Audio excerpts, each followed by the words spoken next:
ಇದಂತೂ ಫುಲ್ ಗರಿ ಗರಿಯಾಗಿದೆ. ಇನ್ನೂ ಒಂದೆರಡು ಬಿಸಿಲಲ್ಲಿ ಒಣಗಿಸಿರಬೇಕು.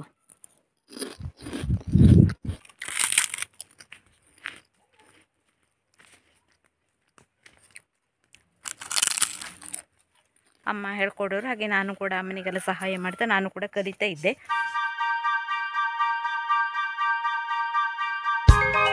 Hi friends, good morning. ಹೇಗಿದ್ದೀರಾ ಎಲ್ಲರೂ ಕೂಡ ಖುಷಿಯಾಗಿ ಚೆನ್ನಾಗಿ ಆರೋಗ್ಯವಾಗಿರ್ತೀರ ಅಂತ ಅಂದ್ಕೊಂಡಿದ್ದೀನಿ. ಫ್ರೆಂಡ್ಸ್, ಇವತ್ತಿನ ಬ್ಲಾಗನ್ನು ಶುರು ಮಾಡೋಣ. Let's go. ಫ್ರೆಂಡ್ಸ್, ಇವತ್ತಂತೂ ವಾತಾವರಣ ತುಂಬ ತಂಪಾಗಿದೆ ಮತ್ತು ಚಂದದ ವಾತಾವರಣ ನೋಡಿ. ಹಾಗೆ ಒಂಥರ ಖುಷಿಯಾಗುತ್ತೆ ಈ ಥರ ವಾತಾವರಣ ಇದ್ದರೆ ಅಲ್ವಾ. ಹಾಗೆ ಇವತ್ತಿನ ಬ್ಲಾಗಲ್ಲಿ ಏನು ತೋರಿಸ್ತಾ ಇದ್ದೀನಿ ಅಂತಂದರೆ, ಅಕ್ಕಿ ಹಪ್ಪಳವನ್ನು ಮಾಡ್ತಾಯಿದ್ದೀವಿ ಆಯಿತಾ. ನಮ್ಮ ಹಳ್ಳಿ ಕಡೆ ಮಾಡುವಂಥ ಅಕ್ಕಿ ಹಪ್ಪಳ.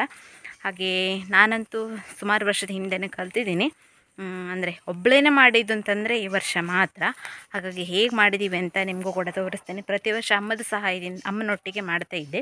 ಅಮ್ಮ ಹೇಳ್ಕೊಡೋರು, ಹಾಗೆ ನಾನು ಕೂಡ ಅಮ್ಮನಿಗೆಲ್ಲ ಸಹಾಯ ಮಾಡ್ತಾ ನಾನು ಕೂಡ ಕಲಿತಾ ಇದ್ದೆ. ಈ ವರ್ಷ ಅಮ್ಮನಿಗೊಂದು ಬೇರೆ ಕೆಲಸ ಇತ್ತು, ಹಾಗಾಗಿ ಮತ್ತು ಹಪ್ಪಳ ಕೂಡ ಮಾಡಬೇಕಿತ್ತು. ಅದರೊಟ್ಟಿಗೆ ನಿಮಗೂ ಕೂಡ ತೋರಿಸ್ಬೇಕು ಅಂತ ಇದ್ದೆ ನಾನು ಅಕ್ಕಿ ಹಪ್ಪಳವನ್ನು ಮಾಡೋದು. ಹಾಗಾಗಿ ನಾನೇ ಮಾಡಿ ತೋರಿಸುವಾಗಾಯಿತು. ಫ್ರೆಂಡ್ಸ್, ತುಂಬ ಚೆನ್ನಾಗಿ ಬಂದಿದೆ ಅಕ್ಕಿ ಹಪ್ಪಳ ಆಯಿತಾ. ನಾವು ಪ್ರತಿ ವರ್ಷವೂ ಕೂಡ ಇದೇ ರೀತಿಯಲ್ಲಿ ಅಕ್ಕಿ ಹಪ್ಪಳವನ್ನೆಲ್ಲ ಮಾಡೋದು. ಹಾಗೆ ತುಂಬ ಚೆನ್ನಾಗಾಗ್ತದೆ. ಹಾಗಾಗಿ ನಿಮಗೂ ಕೂಡ ಒಂದು ತಿಳಿಸಿದ್ರೆ ನೀವು ಮನೆಯಲ್ಲೆಲ್ಲ ಮಾಡ್ಬೋದು ನೋಡಿ, ಫ್ರೀ ಇದ್ದ ಟೈಮಲ್ಲೆಲ್ಲ.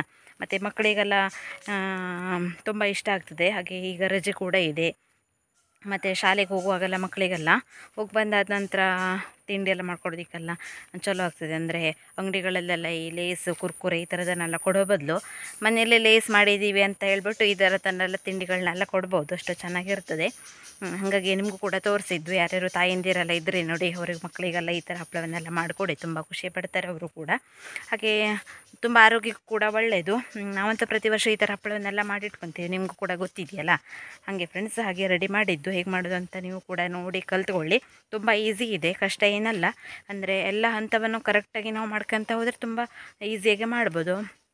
ಮೊದಲನೇ ಸರಿ ಮಾಡೋರಿಗೆಲ್ಲ ಒಂದು ಸರಿ ಕಷ್ಟ ಅಂತ ಅನಿಸ್ಬೋದು, ಆದರೆ ಪ್ರತಿ ವರ್ಷ ಕೂಡ ಮಾಡ್ತಾ ಹೋದಾಗೆ ನನಗಿಂತಲೂ ಚೆನ್ನಾಗಿ ನೀವು ಕಲಿತೀರ ಅಂತ ಅಂದ್ಕೊತೀನಿ ಫ್ರೆಂಡ್ಸ್. ಹಾಗೆ ತುಂಬ ಚೆನ್ನಾಗಾಗ್ತದೆ. ಹಾಗೆ ಅಕ್ಕಿ ಹಪ್ಪಳವನ್ನೆಲ್ಲ ಬೇರೆ ಬೇರೆ ರೀತಿಯೆಲ್ಲ ಮಾಡ್ತಾರೆ, ನಾವು ಈ ರೀತಿ ಮಾಡೋದು ಯಾವಾಗಲೂ. ಮತ್ತು ಈ ಥರ ಮಾಡಿದ್ದರಿಂದ ನಮಗೆ ಯಾವತ್ತೂ ಹದ ಅಂದರೆ ಹಪ್ಪಳ ಮಾಡುವಂಥ ಹದೆಲ್ಲ ಯಾವತ್ತೂ ಫೇಲ್ ಆಗಿಲ್ಲ ನೋಡಿ. ಪ್ರತಿ ವರ್ಷ ಕೂಡ ಮಾಡಿದಾಗ ಇನ್ನೂ ಚೆನ್ನಾಗಿ ಬರ್ತಾಯಿದೆ. ಹಾಗಾಗಿ ಬೇರೆ ಬೇರೆ ರೀತಿಯೆಲ್ಲ ಮಾಡ್ಬೋದು. ನಾವು ಯಾವಾಗಲೂ ಮಾಡುವಂಥ ಸಿಂಪಲ್ ರೀತಿಯೆಲ್ಲ ನಿಮ್ಗೆ ಕೂಡ ಇವಾಗ ತೋರಿಸ್ತಾ ಇರೋದು. ಹಾಗೆ ಫ್ರೆಂಡ್ಸ್, ಹೇಗೆ ಮಾಡೋದು ಅಂತ ನೋಡೋಣ ಬನ್ನಿ. ನಾವು ಅಕ್ಕಿ ಹಪ್ಪಳವನ್ನೆಲ್ಲ ಮಾಡೋದಕ್ಕೆ ಅಂದರೆ ರೇಷನ್ ಅಕ್ಕಿ ಸಿಗುತ್ತೆ ನೋಡಿ. ಮತ್ತು ರೇಷನ್ ಅಕ್ಕಿ ಆದರೂ ಅಡ್ಡಿಲ್ಲ, ಗದ್ದೆ ಅಕ್ಕಿ ಆದರೂ ಅಡ್ಡಿಲ್ಲ, ಯಾವುದಾದ್ರೂ ಅಡ್ಡಿಲ್ಲ, ಅಂತೂ ವೈಟ್ ರೈಸ್ ಆಗಬೇಕಾಗ್ತದೆ. ಅಕ್ಕಿಯನ್ನು ನಾವು ನೆನೆಸಿಡ್ಬೇಕಾಗ್ತದೆ. ನಾವು 3 ದಿನದವರೆಗೂ ನೆನೆಸಿರ್ತೀವಿ, ಅಂದರೆ 3 ನೈಟನ್ನು ನೆನೆಸಿಡೋದು. ಪ್ರತಿದಿನ ಕೂಡ ನೀರನ್ನು ಚೇಂಜ್ ಮಾಡ್ತಾ ಇರಬೇಕು. ಬೆಳಿಗ್ಗೆ ಆದ ತಕ್ಷಣ ಒಂದು ಸರಿ ನೀರನ್ನು ಚೇಂಜ್ ಮಾಡಬೇಕು. ಅದಾದ ನಂತರ ನಾವು ಮಲಗೋಕ್ಕಿಂತ ಮುಂಚೆ ನೀರನ್ನು ಚೇಂಜ್ ಮಾಡಬೇಕು. ಹೀಗೆ 3 ದಿನ ನಾವು ಅಕ್ಕಿಯನ್ನು ನೆನೆಸಿಡೋದು. ನೆನೆಸಿಡಾದ ನಂತರ 3 ದಿನ ಯಾವಾಗ ಕಳೆಯುತ್ತೆ ನೋಡಿ, ಆ ದಿನಕ್ಕೆ ನಾವು ಅಕ್ಕಿಯನ್ನು ಅರಿಯೋದಕ್ಕೆ ತೆಗೆಯೋದು. ಅಂದರೆ ನಾವು ಮೊದಲೇ ಒಂದೇ ದಿನ ಅಕ್ಕಿಯನ್ನು ನೆನೆಸು ಕೂಡ ಮಾಡ್ತಾರೆ, ಅದು ಅಷ್ಟು ಚೆನ್ನಾಗಾಗೋದಿಲ್ಲ ಅಂತ ಅಂದ್ಕೊತೀನಿ. ನಾವಿನ್ನೂ ಟ್ರೈ ಮಾಡಿಲ್ಲ ಹೆಂಗೆ ಬರ್ತದೆ ಅಂತೇಳಿ. ಅಮ್ಮನವರೆಲ್ಲ ಅಂದರೆ ಅಮ್ಮನ ಕಾಲದಿಂದನೂ 3 ದಿನದಿಂದನೂ ಅಕ್ಕಿಯನ್ನು ನೆನೆಸಿ ಹಪ್ಪಳವನ್ನು ಮಾಡ್ತಾ ಬಂದಿದ್ದಾರೆ. ಹಾಗಾಗಿ ನಾನು ಕೂಡ ಅದನ್ನೀಗ ಫಾಲೋ ಮಾಡ್ಕೊಂಡು ಬಂದಿದ್ದೀನಿ. ಅಂದರೆ ತುಂಬ ಚೆನ್ನಾಗಿ ಬರ್ತದೆ, ಒಂದು ಹಪ್ಪಳ ಕೂಡ ವೇಸ್ಟ್ ಆಗೋದಿಲ್ಲ, ಮತ್ತು ಒಂದು ಅರ್ಧ ಗಂಟೆಯಲ್ಲಿ ಹಪ್ಪಳವನ್ನು ತಯಾರು ಮಾಡಿಬಿಡ್ಬೋದು. ಹಾಗಾಗಿ ನಾನು ಕೂಡ ಅದೇ ರೀತಿಯೇ ಮಾಡ್ಕೊತ ಬಂದದ್ದು. ಹಾಗೆ ಅಕ್ಕಿಯನ್ನೆಲ್ಲ ಚೆನ್ನಾಗಿ ನೆನೆಸ್ಬೇಕು.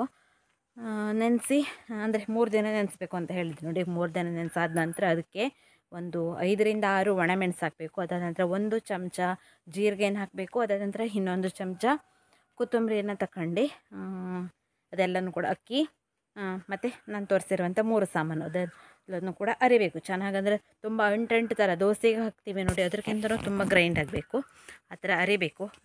ಅರ್ಧಾದ ನಂತರ ಅದಕ್ಕೆ ಎಲ್ಲ ಸಾಮಗ್ರಿಯನ್ನೆಲ್ಲ ಸೇರಿಸೋದು. ಫ್ರೆಂಡ್ಸ್, ಅಕ್ಕಿ ಹಪ್ಪಳ ಮಾಡೋದಕ್ಕೆ ಹಿಟ್ಟನ್ನು ತಯಾರು ಮಾಡ್ಕೊಬಂದೆ ನೋಡಿ. ನಿಮಗೆ ತೋರಿಸ್ದಂಗೆ ಒಣಮೆಣಸು ಮತ್ತು ಜೀರಿಗೆಯನ್ನು ಹಾಕಿ ಅಕ್ಕಿ ಜೊತೆಗೆ ಅರ್ದಿದ್ದು. ಅರ್ಧಾದ ನಂತರ ರುಚಿಗೆ ತಕ್ಕಷ್ಟು ಉಪ್ಪನ್ನು ಹಾಕಬೇಕು. ಅದಾದಮೇಲೆ ನಾವು ಸಿಹಿ ಬೇಕು ಅಂದರೆ ಸಕ್ಕರೆ ಕೂಡ ಹಾಕಬಹುದು. ನಾನು ಸ್ವಲ್ಪ ಸಕ್ಕರೆಯನ್ನು ಕೂಡ ಹಾಕಿದ್ದೆ, ಚಲೋ ಆಗ್ತದೆ. ಮತ್ತು ಹಿಟ್ಟು ನೋಡಿ ಎಷ್ಟು ದಪ್ಪ ಇರಬೇಕಾಗ್ತದೆ. ನಂತರ ತುಂಬ ನೀರು ದೋಸೆ ಥರ ಹಿಟ್ಟನ್ನು ತಯಾರು ಮಾಡಿದ್ರೆ ಆಗೋದಿಲ್ಲ, ಇದು ಸ್ವಲ್ಪ ಗಟ್ಟಿ ಇರಬೇಕಾಗ್ತದೆ. ಮತ್ತು ನೋಡಿ ಈ ಥರ ಇರಬೇಕಾಗ್ತದೆ. ನಾವು ಸೌಟಿನ ಮೇಲೆ ಈ ಥರ ಒಂದು ಲೈನ್ ಹೇಳಿದ್ರೆ ಅದು ಕರೆಕ್ಟಾಗಿ ಆ ಕಡೆ ಈ ಕಡೆ ಆಗಬೇಕು ನೋಡಿ. ಇಷ್ಟು ಹದದಲ್ಲಿ ಇರಬೇಕಾಗ್ತದೆ ಹಿಟ್ಟು. ಅಂದರೆ ನಾವು ಪ್ಲೇಟಲ್ಲೆಲ್ಲ ಹಪ್ಪಳ ಹಾಕಿದಾಗ ಅದು ಆ ಕಡೆ ಈ ಕಡೆ ಹರಡು ಹೋಗಬಾರ್ದು. ಹಾಗಾಗಿ ಅಂದರೆ ಕನ್ಸಿಸ್ಟೆನ್ಸಿ ಇರಬೇಕಾಗ್ತದೆ. ನಾವು ಒಂದು ಹದದಲ್ಲಿ ಮಾಡಬೇಕಾಗ್ತದೆ. ಈಗ ಹಿಟ್ಟೆಲ್ಲ ತಯಾರು ಮಾಡಾಗಿದೆ. ಮತ್ತು ಈಗ ಹಪ್ಪಳ ಹೇಗೆ ಮಾಡೋದು ಅಂತ ನೋಡೋಣ ಬನ್ನಿ. ಮತ್ತು ಇವಾಗ ಹಪ್ಪಳ ಮಾಡೋದಕ್ಕೆ ಇಲ್ಲಿ ಹಿಟ್ಟನ್ನು ತಯಾರು ಮಾಡ್ಕೊಂಡಿದ್ದೀನಿ. ಮತ್ತು ಇಲ್ಲಿ ನೋಡಿ ಈ ಥರದ್ದು ನಾವು 2 ಪ್ಲೇಟನ್ನು ಇಟ್ಕೊಂಡಿದ್ದೀನಿ. ಇಲ್ಲಿ ಈ ಥರದ್ದೊಂದು ದೊಡ್ಡ ಸೈಜಿನ ಪ್ಲೇಟನ್ನು ಇಟ್ಕೊಂಡಿದ್ದೀನಿ. ಅಕ್ಕಿ ಹಪ್ಪಳ ಮಾಡೋದಕ್ಕೆ ಸಣ್ಣ ಸಣ್ಣ ಪ್ಲೇಟ್ ಇದ್ರೂ ಆಗ್ತದೆ. ಆ ಸಣ್ಣ ಸಣ್ಣ ಪ್ಲೇಟಲ್ಲಿ ಹಾಕ್ತಾಯಿದ್ರೆ ತುಂಬ ಟೈಮ್ವರೆಗೆ ಹಿಡಿಯುತ್ತೆ ನೋಡಿ. ಹಾಗಾಗಿ ನಾನು ದೊಡ್ಡ ಪ್ಲೇಟ್ ಥರ ತಗೊಂಡು, ಇದಕ್ಕೂ ದೊಡ್ಡ ಪ್ಲೇಟ್ ಆದ್ರೂ ಚಲೋ ಆಗ್ತದೆ. ಹಾಗೆ ಅದಾದ ನಂತರ ಇಲ್ಲಿ ಒಂದು ಬಟ್ಲಲ್ಲಿ ನೀರನ್ನು ತುಂಬಿಟ್ಕೊಂಡಿದ್ದೀನಿ ಆಯಿತಾ. ಈಗ ಹೇಗೆ ಮಾಡೋದಂತ ತೋರಿಸ್ತೀನಿ ನಿಮಗೆ. ಇದು ಅಮ್ಮ ಹೇಳ್ಕೊಟ್ಟಿರೋದು ನನಗೆ. ನಾವು ಪ್ರತಿ ವರ್ಷವೂ ಕೂಡ ಇದೇ ರೀತಿ ಹಪ್ಪಳವನ್ನೆಲ್ಲ ಮಾಡೋದು. ಹಾಗಾಗಿ ಹೋದ ವರ್ಷವೂ ಕೂಡ ನಿಮಗೆ ವಿಡಿಯೋ ಮಾಡಿ ತೋರಿಸಿದ್ದೆ ಅಂದ್ಕೊತೀನಿ.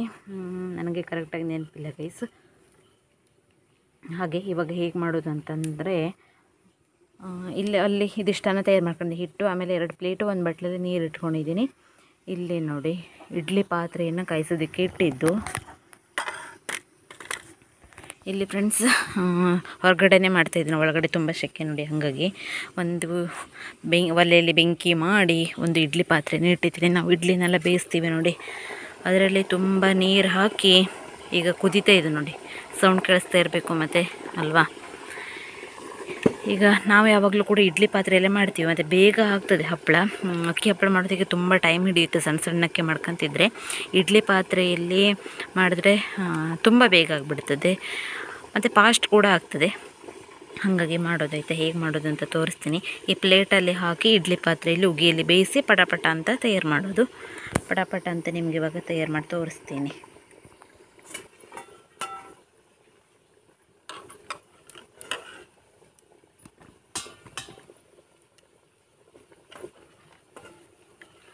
ನೋಡಿ ಫ್ರೆಂಡ್ಸ್, ಈ ಥರ ಪ್ಲೇಟಲ್ಲಿ ಸ್ವಲ್ಪನೇ ಹಿಟ್ಟನ್ನು ತಗೊಂಡು ಹಿಂಗೆ ಹಾಕಬೇಕು.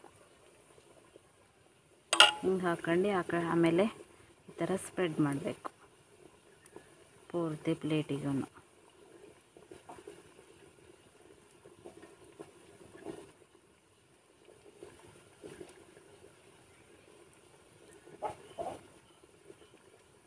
ಅಂದ್ರೆ 2 ಪ್ಲೇಟ್ಗೂ ಹಾಗೆ ಮಾಡ್ಕೊಂತೀನಿ.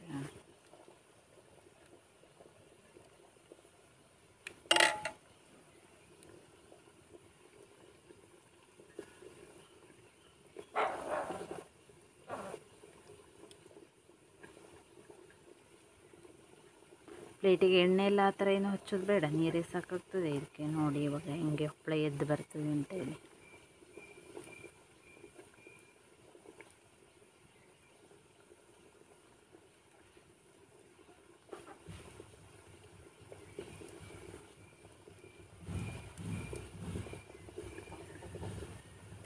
ನೋಡಿ 2 ಪ್ಲೇಟಲ್ಲಿ ಈ ಥರ ತಯಾರನ್ನು ಮಾಡ್ಕೊಂಡು ಈಗ ಇದನ್ನು ಉಗಿಯಲ್ಲಿ ಬೇಯಿಸೋದು ನೋಡಿ. ಈಗ ಇದನ್ನು ಈ ಥರ ಹಾಕಿ ಮುಚ್ಚಬೇಕು. ಬೆಂಕಿ ದಗದಗ ಅಂತ ಉರಿತಿರಬೇಕು. ಇದು ದೊಡ್ಡ ಬೆಂಕಿ ಇರಬೇಕು. ಅಂದರೆ ನೀರು ಚೆನ್ನಾಗಿ ಕುದೀತಾ ಇದ್ದರೆ ಮಾತ್ರ ಹಪ್ಪಳ ಬೇಗ ಬೇಗ ಬೇಯೋದು. ಇಲ್ಲಾಂತಂದರೆ ಹಪ್ಪಳ ಲೇಟಾಗೂ ಬೇಯ್ತದೆ, ಮತ್ತು ಹಪ್ಪಳ ಎಲ್ಲನೂ ಒಡೆದು ಬಿಡ್ತದೆ. ಹಾಗಾದರೆ ಸರಿಯಾಗೋದಿಲ್ಲ. ನೋಡಿ ಇವಾಗ ತೆಗಿತೇನೆ, ನೋಡಿದ್ರ ಈ ಥರ ಆಗ್ತಿದೆ. ಇದನ್ನು ನಾವು ದೋಸೆ ಎಲ್ಲ ಎಳಿಸ್ತೀವಿ ನಮಗೆ, ಅದರಿಂದ ತೆಗಿಬೇಕು, ಇಲ್ಲಾಂದರೆ ಕೈ ಸುಡುತ್ತೆ ನೋಡಿ. ಈ ಥರ ತೆಗೆದು ಇದನ್ನು ಇಲ್ಲಿ ನೀರಲ್ಲಿ ಹಾಕೋದು. ಇದು ಸ್ವಲ್ಪ ಪ್ಲೇಟ್ ದೊಡ್ಡ, ಇದು ಕಡಿಮೆ ಇತ್ತು ಅನ್ನಿಸ್ತದೆ. ಇರಿ ಸ್ವಲ್ಪ ನೀರು ಬೇಕು ಅದಕ್ಕೆ. ಹಾಗೆ ಮತ್ತಾದಮೇಲೆ ಇನ್ನೊಂದು ಪ್ಲೇಟನ್ನು ಇಡೋದು, ಹೀಗೆ ಮುಚ್ಚೋದು ನೋಡಿ. ಈಗ ಅದು ಬೇಯುವಲ್ಲಿವರೆಗೆ ನಾವು ಇದನ್ನು ಎಳಿಸಿ ಬಿಸಿಲಲ್ಲಿ ಇಡೋದು. ಇದರಲ್ಲಿ ಪ್ಲೇಟ್ ಸಣ್ಣ ಆಯ್ತಿತ್ತು, ಹಾಗಾಗಿ ದೊಡ್ಡ ಪಾತ್ರೆ ತಗೊಂಡು ಈಗ ನೀರಲ್ಲಿ ಈ ಥರ ಹಾಕೋದು. ಬೇಗ ತಣ್ಣದು ಬಿಡ್ತದೆ. ನಾವು ಪಟಾಪಟ ಅಂತೇಳಿ ಎಳಿಸಿ ಬಿಸಿಲಲ್ಲಿ ಹಾಕೋದಕ್ಕಾಗ್ತದೆ. ಹಾಗಾಗಿ ಈ ಥರ ನೀರಲ್ಲಿ ಹಾಕಬೇಕು.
ಈ ಥರ ಹಪ್ಪಳ ಎಲ್ಲ ತೆಗೆದಾದ್ಮೇಲೆ ಮತ್ತೆ ನೀರಲ್ಲಿ ತೊಳೆದು ಪ್ಲೇಟನ್ನು ಚೆನ್ನಾಗಿ ಈ ಥರ ಒರೆಸ್ಬಿಟ್ಟು ಮತ್ತೆ ಈಗ ಹಿಟ್ಟನ್ನು ಹಾಕಿ ತಯಾರು ಮಾಡಬೇಕು.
ಹಪ್ಪಳ ಎಲ್ಲನೂ ಮಾಡಾಯಿತು ನೋಡಿ. ಬಿಸಿಲಲ್ಲಿ ಒಣಗೋದೊಂದೇ ಕೆಲಸ ಇರೋದು ಅಲ್ಲದಷ್ಟು.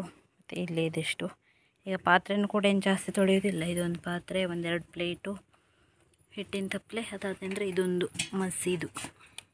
ಮಸಿ ಹಿಡ್ದಿರೋದು ಒಂದು ಎಂತೇಳಿ ಬೇಯಿಸಿದ್ದು ದಳ್ಳೆ, ಇದಿಷ್ಟೇ ಇರೋದು ಈಗ.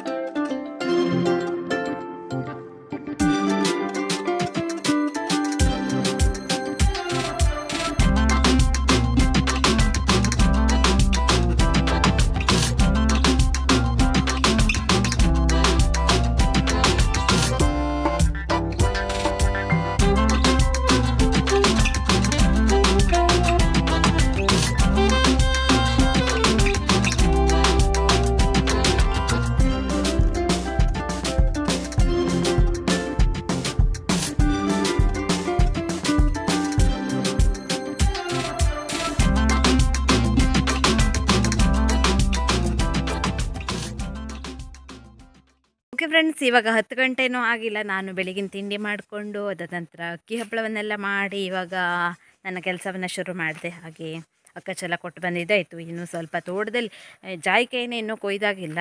ಒಂದಿನ ತಿರುಗಾಟ, ಹಾಗೆ ಇನ್ನೊಂದೊಮ್ಮೆ ಆ ಕೆಲಸ ಈ ಕೆಲಸ ಅಂಥೇಳಿ ಡೈಲಿ ಒಂದೊಂದು ಗಿಡದ ಜಾಯಿಕಾಯಿಯನ್ನು ತೆಗೆದು ಒಣಗಿಸ್ಕೊತಾ ಇದ್ದೆ. ಹಾಗೆ ಇನ್ನೂ ಒಂದು 4-5 ಗಿಡದ್ದು ಇದೆ. ಅದ ನಂತರ ಮತ್ತೆಲ್ಲನೂ ಮಳೆಗಾಲದಲ್ಲಿ ಸಿಗುವಂಥ ಜಾಯಿಕಾಯಿಗಳು ಇರೋದು. ಹಾಗೆ ಫ್ರೆಂಡ್ಸ್, ಎಷ್ಟು ಬೇಗ ಹಪ್ಪಳವನ್ನು ಮಾಡಿಬಿಟ್ಟೆ ಗೊತ್ತಾ. ತಿಂಡಿ ಎಲ್ಲ ಮುಗಿಸ್ಕೊಂಡು ನಾನೊಂದು 9 ಗಂಟೆ ಹೀಗೆ ಹಪ್ಪಳವನ್ನು ಮಾಡೋದಕ್ಕೆ ಶುರು ಮಾಡಿದ್ದು. ಅದು ದೊಡ್ಡ ಪ್ಲೇಟಲ್ಲಿ ಹಾಕಿ ಮುಚ್ಚ ತೆಗೆದ್ರಲ್ಲ ಫ್ರೆಂಡ್ಸ್, ಹಾಗೆ ಭಾಗ ಮಾಡಿ ಒಣಸೋದು ಪಟ ಬಿಡ್ತದೆ. ಆ ಸಣ್ಣ ಪ್ಲೇಟಲ್ಲಿ ಯಾರು ಹಾಕಂತ ಕೂತ್ಕೊಂತಾರಲ್ವ, ಬೇಜಾರು ಬಂದುಬಿಡ್ತದೆ. ಮತ್ತು ನಮಗೆ ಅಷ್ಟು ಪೇಷನ್ಸ್ ಕೂಡ ಇಲ್ಲ, ತಾಳ್ಮೆಯೂ ಕೂಡ ಇಲ್ಲ. ಮತ್ತು ಎಂತ ಹೇಳಿ, ನಮಗೆ ಬೇರೆ ಬೇರೆ ಕೆಲಸ ಎಲ್ಲ ಇರುತ್ತೆ ನೋಡಿ. ಹಾಗಾಗಿ ಒಂದೇ ಕೆಲಸವನ್ನು ಇಟ್ಕೊಂಡು ಇಡೀ ದಿನ ಕಳೀತಾ ಇರೋದಕ್ಕಾಗೋದಿಲ್ಲ. ಪಟ ಆಗಿಬಿಡ್ಬೇಕು. ಶೇಪಲ್ಲ ಆಮೇಲೆ ಫ್ರೆಂಡ್ಸ್, ಅಂತೂ ಹಪ್ಪಳ ಬಾಯಿಗೆ ರುಚಿ ಆದರೆ ಆಯಿತು ತಿನ್ನೋದಕ್ಕೆ. ಹಾಗೆ ಇನ್ನು ಅರ್ಧ ಗಂಟೆ, 9 ಗಂಟೆಗೆ ಶುರು ಮಾಡಿದ್ದು 9:30 ಅಷ್ಟೊತ್ತಿಗೆ ಮುಗಿದು ಬಿಡ್ತು. ಹಾಗೆ ಹಪ್ಪಳ ಎಲ್ಲ ಒಣಗಿಸಿ ಈಗ ತೋಟದ ಕಡೆ ಬಂದೆ ನನ್ನ ಕೆಲಸವನ್ನೆಲ್ಲ ಶುರು ಮಾಡೋದಕ್ಕೆ. ಹಾಗೆ ನೀವು ಕೂಡ ಹಪ್ಪಳವನ್ನು ಟ್ರೈ ಮಾಡಿ ಆಯಿತಾ. ಮತ್ತು ನಾನು ಮಾಡಿರುವಂಥ ಹಪ್ಪಳ ಹೆಂಗಾಗಿತ್ತು ಅಂತ ಕಾಮೆಂಟ್ ತಿಳಿಸಿ ಆಯಿತಾ ಫ್ರೆಂಡ್ಸ್. ಚೆನ್ನಾಗೇನೋ ಬಂದಿದೆ ಅಲ್ವಾ, ಎಷ್ಟು ನೀಟಾಗಿ ಹಪ್ಪಳ ಪ್ಲೇಟಿಂದೆಲ್ಲ ಎದ್ದು ಬರ್ತಾಯಿತ್ತು. ಮತ್ತು ಈಗ ಅದು ಒಣಗಿಸ್ದ ಇದ್ದಂಗೆ ರೋಲ್ ಆಗಿಬಿಡ್ತದೆ. ನಂತರ ಎಣ್ಣೆಯಲ್ಲಿ ನಾವು ಬಿಟ್ಟ ಹಾಗೆ ಮತ್ತು ಫುಲ್ ಅರಳ್ಕೊಂತದೆ. ಇಷ್ಟು ಸಣ್ಣ ಇದು ಹಪ್ಪಳ ನಾವು ಎಣ್ಣೆಯಲ್ಲಿ ಬಿಟ್ಟಾಗ ಇಷ್ಟು ದೊಡ್ಡ ಆಗೋದು. ಹಾಗೆ ಫ್ರೆಂಡ್ಸ್, ಅಕ್ಕಿ ಹಪ್ಪಳ ಅಂತ ನನಗಂತೂ ತುಂಬ ಫೇವ್ರೆಟ್. ಮನೇಲಿ ಮಾಡುವಂಥ ಹಪ್ಪಳ ಎಲ್ಲನೂ ಅಷ್ಟೇ, ಸಂಡಿಗೆ ಆಗಿರ್ಬೋದು, ಮತ್ತು ಹಲಸಿನಕಾಯಿನ ಹಪ್ಪಳ, ಬೇರಸಿನಕಾಯಿನ ಹಪ್ಪಳ, ಅಕ್ಕಿ ಹಪ್ಪಳ, ಹೀಗೆ ಎಲ್ಲ ಹಪ್ಪಳ ಕೂಡ ಇಷ್ಟ ನನಗೆ. ಹಾಗಂತ ಇತ್ತೇಳಿ ಅಂಗಡಿಯಲ್ಲೇ ಸಿಗುತ್ತೆ ನೋಡಿ ಕೆಂಪು ಹಪ್ಪಳ, ಅದಂತೂ ನಾನು ತಿನ್ನೋದೇ ಇಲ್ಲ ಯಾವಾಗಲೂ. ಕೆಂಪು ಹಪ್ಪಳನೂ ಹೌದು, ಅದಾದ ನಂತರ ವೈಟು ಕೂಡ ಬರ್ತದೆ ನೋಡಿ. ಅದು ಯಾವ ಹಪ್ಪಳನೂ ಕೂಡ ಈ ಮದುವೆ ಮನೆಯಲ್ಲೆಲ್ಲ ಹಪ್ಪಳವನ್ನೆಲ್ಲ ಬಡಿಸ್ತಾರೆ ನೋಡಿ. ನಾನಂತೂ ಅದನ್ನು ಯಾವಾಗಲೂ ಬಡಿಸ್ಕೊಳ್ಳೋದೇ ಇಲ್ಲ. ನನಗಂತೂ ಹಪ್ಪಳ ತಿಂದರೆ ಇಷ್ಟನೇ ಆಗೋದಿಲ್ಲ. ಮತ್ತು ಹಲ್ಲಿಗೆಲ್ಲ ಅಂಟ್ಕೊಂತದ್ಯಾ, ನಂಗೆ ಏನೋ ಒಂಥರ ಮಣ್ಣು ತಿಂದ್ರಂಗಾಗ್ತದೆ ಆ ಹಪ್ಪಳವನ್ನು ತಿಂದರೆ. ಹಾಗಾಗಿ ನಾನು ಯಾವತ್ತೂ ಆ ಹಪ್ಪಳವನ್ನು ತಿನ್ನೋದೇ ಇಲ್ಲ. ಗೈಸ್, ಏನಿದ್ರು ಮನೇಲಿ ಮಾಡಿರುವಂಥ ಹಪ್ಪಳ ಮಾತ್ರ. ಹಾಗೆ ಇನ್ನು ನಂದು ಬೇರೆ ಕೆಲಸ ಎಲ್ಲ ನೋಡೋಣ ಬನ್ನಿ. ನೋಡಿ, ಹಪ್ಪಳವನ್ನು ಒಂದು ಸ್ವಲ್ಪ ತೆಗೆದಿದ್ದೀನಿ. ಅಂದರೆ ಇನ್ನೂ 1-2 ಬಿಸಿಲಲ್ಲಿ ಒಣಗಬೇಕಿದು. ಮತ್ತು ಒಣಗಿದಾಗ ತುಂಬ ಗಟ್ಟಿಯಾಗೋದು. ಹೇಗೆ ಅಂದರೆ ನೋಡಿ, ಈ ಥರ ಗಟ್ಟಿಯಾಗ್ತದೆ ಇದು. ಹಾಗೆ ಇವತ್ತು ನೋಡಿ ಚೆಂದ ಹಪ್ಪಳ ಆಗಿದೆ ಮಾತ್ರ ಇದು. ನೋಡಿ, ಶೇಪ್ ಇಲ್ಲ ಫ್ರೆಂಡ್ಸ್. ಶೇಪ್ ಬೇಕು ಅಂದರೆ ನಾವು ಒಂದು ತಾಸುಗಟ್ಟಲೆ ಕೂತ್ಕೊಂಡು ಮಾಡ್ತಾ ಇರಬೇಕಾಯ್ತದೆ. ಇದು ಒಳ್ಳೆ ಚೆಂದನೇ ಆಗೋದು. ಹಾಗೆ ತಿನ್ನೋದಕ್ಕೆ ರುಚಿ ಆದರೆ ಆಯಿತು ನಮಗಂತೂ. ಈಗ ಇದು 1-2 ಹಪ್ಪಳವನ್ನು ನಿಮಗೆ ಎಣ್ಣೆಯಲ್ಲಿ ಕರೆದು ತೋರಿಸೋದು ಹೆಂಗಾಗುತ್ತೆ ಹೇಳಿ.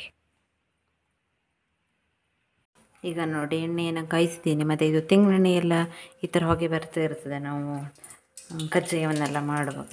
ನೋಡಿ, ಈ ಥರ ಚಟಪಟ ಅಂತ ಉಬ್ಬಿ ಬರ್ತದೆ. ನೋಡಿ, ಅಂಗಡಿಯಲ್ಲೆಲ್ಲ ನಮ್ಮದೊಂದು ತಿಂಡಿ ಬರ್ತದೆ ನೋಡಿ, ಅಂಡೆ, ಅದೇ ಥರನೇ ರುಚಿ ಆಗೋದು ಇದು.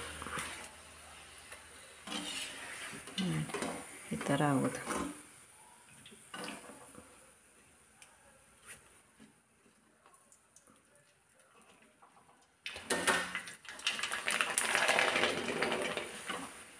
ನೋಡಿ, ಎಷ್ಟು ಸಣ್ಣ ಇದ್ದ ಹಪ್ಪಳ ಅದಂಗೆ ತುಂಬಷ್ಟು ದೊಡ್ಡ ಆಯ್ತದೆ.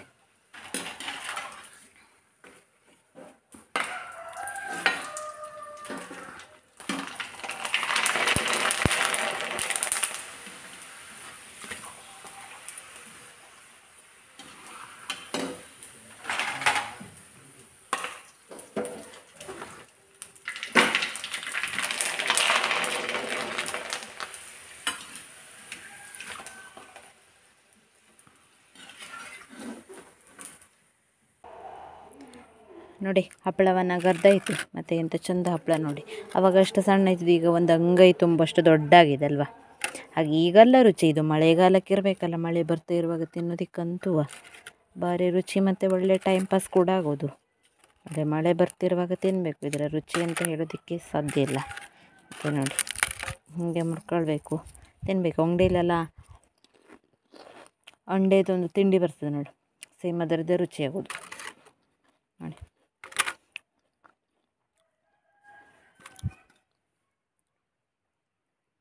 ಇದಂತೂ ಫುಲ್ ಗರಿ ಗರಿಯಾಗಿದೆ. ಇನ್ನೂ ಒಂದೆರಡು ಬಿಸಿಲಲ್ಲಿ ಒಣಗಿಸಿರಬೇಕು. ಕೇಳಿಸುತ್ತಾ ಸೌಂಡು ಇಂಥ ಗರಿ ಗರಿಯಾಗಿದೆ ಅಂತ ನೋಡಿ.